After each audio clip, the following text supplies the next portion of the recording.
Эртэх 30 жилийн өмнө Монголын газар нутгаас хар алт ундрахад ерөнхийлөгч асан очирват өмсөж явсан дээлээ миласан нь түүх болон үлджээ. Урагдаг цооногоос газрын тос хориглон гарлаа. Түүнээс хойш мөрөөдөл мэт байсан газрын тос боловсруулах үйлдвэр өнөөдөр бодит ажил болж бүтээн байгуулалтууд эд өрнөж байна. Газрын тос боловсруулах үйлдвэртэй байх нь улс орны эдийн засгийн бие даасан байдал, эрчим хүчний аюулгүй байдал, улмаар тусгаар тогтнолын баталгааны тулгуур юм. Бид өөрийн үйлдвэргүй байснараа нефтийн ханшийн савлгаа, нийлүүлэлтийн тасалдлаас шууд хамаарч улс орны хөгжилд олон сааттай тулж ирсэн билээ. Сүүлийн 2 сарын хугацаанд шатхууны үн 3 удаа нэмэгдсэн, харин өнөөдөр шатхуун хомсдох дээрээ тулсан. Нефтийн бүтээгдэхүүний хомсдол үүсэх эрсдэл учирч болцсошгүй байнамаа. Шатхуун түгээх станцууд нэг автомашинд 30 мянган төгрөгийн бензин олгож байна. Шатхууны үн нэмэгдсэн байна. Шатхууны үн яг энэ хомсдол болол өөрөө шок үүсгдэг гол хүчин зүйл гэж үздэг. Очингууд ерөөсөө 92 байхгүй гэж үгүй юм. Шатхууны үнийн өслөө дээрэндээ бараа материалын хүнсний үнийг нэмждэг. Тэгээ эргээд бууддаг. Монголын төр энэ хараат байдлаас гарахын тулд олон жил ярьж мөрөөдсөн ажлаа 2018 оноос бодит ажил хэрэг болгон эхлүүлсэн. 2015 онд улсын хурлаас газрын тос боловсруулах үйлдвэрийг байгуулах шийдвэрийг англан гаргаж, засгийн газар олон улсын санхүүгийн их усүр хайж эхэлсэн. Энэ үед Монгол улсын стратегийн түнш энэтхэг улс гар сунгаж, хоёр улсын төрийн дээд түвшний харилцааны үр дүнд энэтхийн засгийн газрын хөнгөлөлтөө зээлээр үйлдвэр барих түүхэн тохиролцоонд хүрсэн. Ингээд 2019 оноос эхэлж үйлдвэрийн инженерчлэлийн ажил эхэлснээр бол төсөл хэрэгжиж эхэлсэн юм а. Шатхууны импортын зардлыг дотооддоо үлдээж, валютын гадаг шуурсгалыг багасгана. Ингэснээр үндэсний мөнгөний ханш төсвийн орлого тогтвортой болно.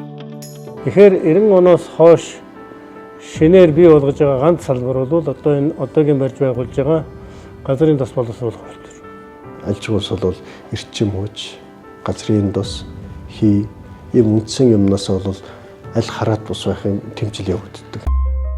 Монгол улс 2020 онд 1,945 мянган тонн газрын тосны бүтээгдэхүүн импортлож байсан бол энэ хэрэглээ 2024 онд 2,852 мянган тонн болтлоо өсжээ. Бүтээгдэхүүнийг бүтсээр нь ангилвал дизель түлш 53%, автобензин 27%, бусад төрлийн бүтээгдэхүүн 16% байна. Газрын тосны бүтээгдэхүүний импортын 93% нь Оросын холбооны улсаас, 5% нь Бүгд найрамдах Хятад ард улсаас, 1% нь Бүгд найрамдах Солонгос улсаас хамаарч байна. Үүнээс зөвхөн шатхууны зардал зарцуулсан мөнгөн дүнгийн өсөлтийг сүүлийн 4 жилд харьцуулан авч үзвэл 2021 онд 1 тэрбум 8 сая ам.доллар, 2022 онд 1 тэрбум 643 сая ам.доллар, 2023 онд 1 тэрбум 632 сая ам.доллар, 2024 онд 1 тэрбум 883 сая ам.доллар болон өсжээ. Энэ тоо бол монголчууд биднийг гадны улсаас шууд хамааралтай оршиж байгааг илтгэж байгаа нэг жишээ бөгөөд жил бүр тэрбумаар нь валют, их найдаар нь монгол төгрөгийг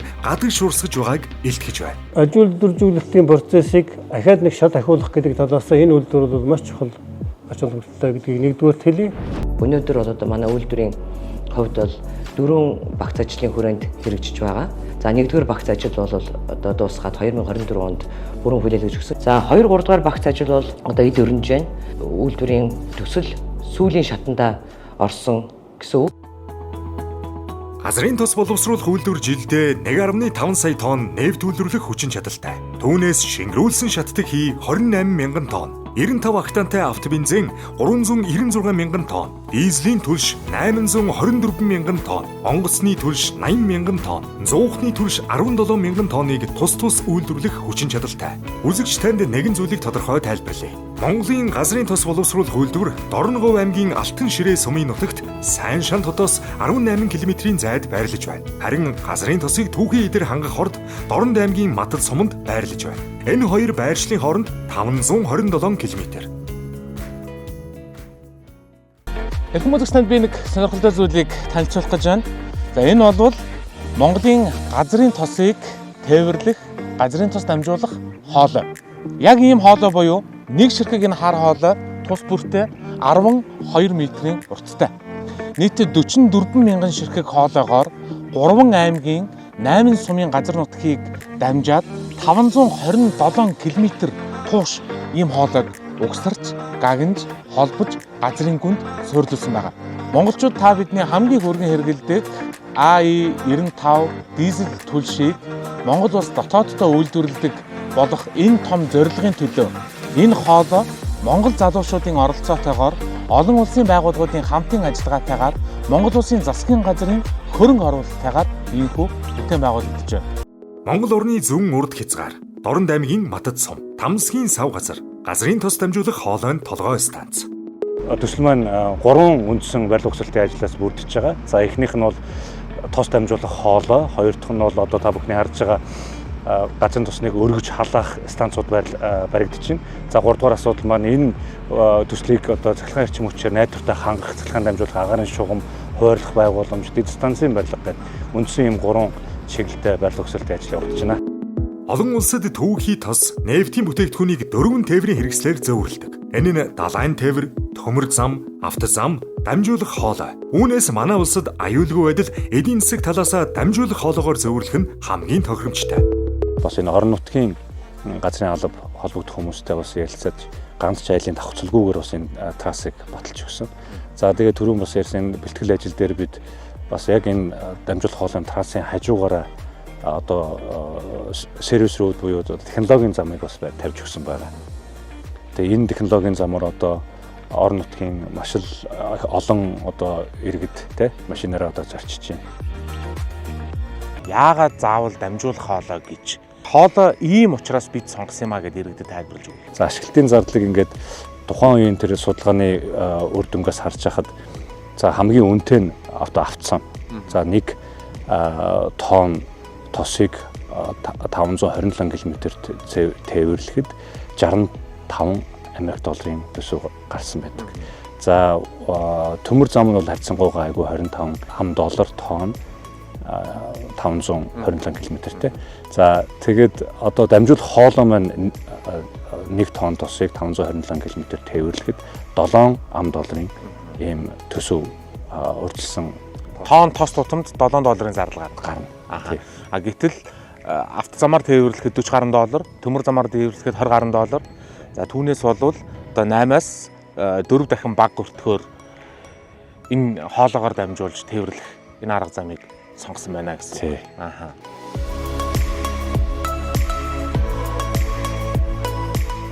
Иргэд бол энэ газрын тос чинь олборлож байгаа газрын Дорнод аймаг буюу Монгол орны зүүн захад үйлдвэр маань Дорнод говьт. Тэгэхээр ингээд ийм хол барих нь зүйтэй юм уу гэж асуудаг. За энэ бол хэд хэдэн шалтгаантай. Газрын тос боловсруулах үйлдвэр гэдэг бол нэгдүгээрт гол дэд бүтцээ түшгэлсэн байх хэрэгтэй. Бид нэр одоо энэ нэгдүгээрт төмөр замынхаа ойролцоо байршуулах хэрэгтэй. Хоёрдугаарт гол дэд бүтц гэдэг маань одоо Улаанбаатар Эрдэнэ дархныг хамарсан одоо Төвийн район гэж ярьж байгаа. За дээрэс нь одоо энэ уул уурхай зонхисон говийн бүс гэж ярьж байгаа. Тэгэхээр энэ хоёрын бол их бага хэмжээгээр голд нь бол оршиж байгаа. Алтан ширээс өмнө нутагт манай одоо төр засгаас сайн шандын аж үйлдвэрийн паркийг байгуулна гэсэн шийдвэр байгаа шүү, тийм үү? Тэгэхээр тэр талбай дээр барьж байгаа усны их үүсвэр бол одоо тэнд байна. Тийм учраас тэр олон үйлдвэрийг тэнд барья гэж хэлсэн. Тэгэхээр Дорнодод барьчих гэж бодъё. За тосоо тээвэрлэхэд амархан, тийм үү? Гэтэл үйлдвэрлүү чинь маш олон тооны одоо химийн бодис, бараа материал, тоног төхөөрөмж үргэлж ингэж татагдчихэд. Энийг аль замаар зөөх вэ? Хоёрдугаарт үйлдвэрээс маш олон төрлийн бүтээгдэхүүн гарна, тийм ээ. Энэ олон төрлийн бүтээгдэхүүнийг бүгдээрээ аюултай, тесрэг дэлбэрэх аюултай. Бензин, дизель, тийм үү? Шингэрүүлсэн шатдаг хий, зуухны түлшин. Энэ болгоныг өөрөөр зориултын одоо тусгай тээврийн хэрэгслээр тээвэрлээд иргэдийн зорчдог замаар, автозамаар тээвэрлэх гэдэг бол байхгүй байхгүй. Дорнод аймгийн Алтан ширээ сумын нутагт дэвсгэрт байрлах Монгол газрын тос боловсруулах үйлдвэрийн үүдэнд хүрэлцэн ирээд байна. Энэ 150 га том хашаан дотор Монгол улсын түүхэнд хамгийн томоор бүжигдэн үлдэх нэгэн бүтээн байгуулалтыг өрнүүлж байна. За энэ дотор Монгол гадаад олон улсын мэргэжилтнүүд нийлсэн 3000 орчим хүний бүрэлдэхүүнтэйгээр 24 долоод хасралтгүйгээр энэ үйлдвэрийн бүтээн байгуулалтыг өрнүүлж байна. Манай үйлдвэр бол одоо бид нэр state of the art гэж ярьдаг хамгийн орчин үеийн техnoloги автоматжуулалтын системээр иймэр одоо тоноглогдсон үйлдвэр босч байгаа. За энд одоо та бүгд харж байна. Энэ бол манай дизелийн сав. Нэг сав маань 14,000 м3-ийн 22 м өндөртэй ийм манайд 3 сав. Түүний дараа бол одоо онгоцны түлшний сав гэх мэтлэнгийн ийшээ бензин үйлдвэрлэхэд хэрэгтэй MTB-ийн хадгалах сав гэх мэтлэнгийн сав танкны маань барилга угсралтын одоо хэсэг дээр ирээд байна бид. За энэ хэсэгт бол манай атмосферийн болон нэрлэгийн байгууламжийн одоо барилга угсралтын одоо ажил явагдаж байна. Доор одоо булагдсан суурьтайгаа суурийг оруулах юм бол 4 давхар орчим одоо суурь байгаа. Энэ бол энэ байгууламжийн диаметр бол 3.8 метрийн диаметртэй 46 метр өндөр ийм одоо цамхаг босох юм аа. За энд манай дулаан цахилгаан станцын барилга угсралтын одоо ажил өрнөж байна. Манай дулаан цахилгаан станцын хүчин чадал бол 38 мегаваттын цахилгаан орчин хүч үйлдвэрлэх хүчин чадалтай. Үндсэн тоноглолын хувьд 19 мегаваттын 2 турбин генератор, цагт 280 тонн хурцуур үйлдвэрлэх хүчин чадалтай 2 уурын генератороос бүрдэнэ. 10 гаруй орны одоо үйлдвэрлэгчд болон одоо инженерингийн компаниудтай ажиллаж байгаа. Америкийн нэгдсэн улсын UOP, Honeywell, Холландын одоо Нидерланд улсын Shell, Итали улсын Kinetics Technology, Францын Axens гэдэг дандаа энэ одоо нефт хэмжээний салбарын технологиг хөгжүүлэгч юм том компаниуд бол оролцож байгаа. Наривчлсан техник эдийн засгийн үндэслэл 560 инженер технологийн одоо ажилчид одоо энэ үйлдвэрт маань ажиллана гэж одоо тооцоологдсон байдаг. Гэхдээ одоо бидний одоо тооцоож бодож байгаагаар одоо үйлдвэр ашиглалтанд орсны дараа 1000 гаруй одоо залуучууд энэ үйлдвэрт одоо ажиллахаар одоо төлөвлөгдөж байна. За ингээ үйлдвэр бол ерөнхийдөө өөрийнхөө дистралын дагуу явж байдаг. Ер нь яг манай ард иргэд олон нийт энэ төслийг хоцорч байна, удаашрч байна гэж бол ярьж байгаа. Ер нь бол өөрсдийн зүгээс тасралтгүй ажилласан. Гол нь одоо ковид цар тахал гэдэг энэ хүнд цаг үеийг бол бид бол амжилттай даван туулсан. Давагдшгүй хүчин зүйлийн шинж чанартай гадаад дотоодын зах зээл, геополитикийн асуудал, дэлхийн эдийн засгийн хямралтай холбоотойгоор бараа материал, тээвэр логистик, одоо хүн хүчний хөлс хүртэл одоо огцом нэмэгдсэн. Үүнийгээ дагаад бол тендерт бол бас бидний төсөөлшгүй өндөр үнүүд бол ирж исэн. Бид үүнийг хамгийн одоо их өөрсдийнхөө хэмжээнд дээрээс нь одоо бас хоёр улсын төр засгийн удирдлагуудтай одоо бид нар бас ярилцаж зөвшөлдсөж олон одоо тийм маневр хийж иж одоо үйлдвэрийн төслийг бол ингэж амжилттай цааш үргэлжлүүлэх ийм боломжийг бүрдүүлсэн. Хэдийгээр саад бэрхшээлүүд тулгарсан ч бүх хүч чадлаа дайчлан төрийн бодлого шийдвэр, ард түмний итгэл хүлээлт, нийгэм эдийн засгийн өөдрөг тэмүүллийг бодит ажил болгон бүтээн байгуулагчид ажилласаар урагшилсаар байна. Монгол улсын газрын тос боловсруулах үйлдвэр нь шатхууны хараат байдлаас гаргаж, ажлын байрыг нэмэгдүүлэх, эдийн засагт үсрэнгүй эерэг нөлөөллийг үзүүлэхээс гадна хамгийн сүүлийн үеийн технологийн дэвшлиг нутагшуулж, байгаль орчинд ээлтэй шийдлүүдийг хэрэгжүүлж байгаагаараа онцлогтой бөгөөд үндэсний үйлдвэрлэлийн бахархал болж байна. Энэ үйлдвэр зөвхөн тос үйлдвэрлэж нефт боловсруулах биш. Бидний бие даасан хөгжил, эдийн засгийн аюулгүй байдал, экспортын шинэ гарц, шинжлэх ухаан, инновац, аж үйлдвэрийн шин шат руу зоригтойгоор хөл тавьж буй түүхэн алхам билээ. Монгол улсын тогтвортой хөгжлийн бодлогыг бодит ажил болгож үндэстний үйлдвэрийн ирээдүйг хамтдаа бүтээж байна.